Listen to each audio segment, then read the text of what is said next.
And I just want you all to understand, we will do everything we can to ensure that this community does not have these types of situations that will come. We're not going to bring that in this community, okay? We will not do that.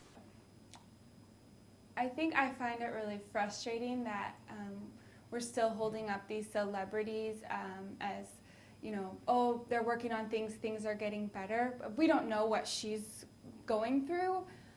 That's her right to have that privacy. And at the same time, I feel like until people are held accountable, not just being on probation, but held socially accountable for their actions of domestic violence and abuse, then I think it's hard for things to change.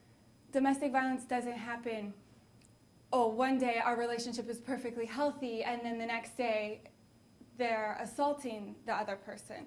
So it's like a slow pattern that builds up. So I think that's what's frustrating too, is that when we see that, we just think, oh my gosh, what was she going through for however long they were together? You know, what kinds of, you know, psychological abuse, verbal abuse, other physical abuse that maybe wasn't considered as bad, or as it doesn't cause as big of an injury, but that doesn't mean it's not affecting that person. We have done as much as we possibly can, and then that's kind of where that trust has to come in. I mean, and that's a lot to ask, I know, but I mean, it's we've talked to as many people as we possibly could. I think the most important thing to me is to notice is that the victim is not the trigger. Like, that person, it doesn't matter if they're annoying or frustrating, like, that doesn't cause someone to then go and assault them. You know, he has had counseling, he will continue to have counseling, so we're fine.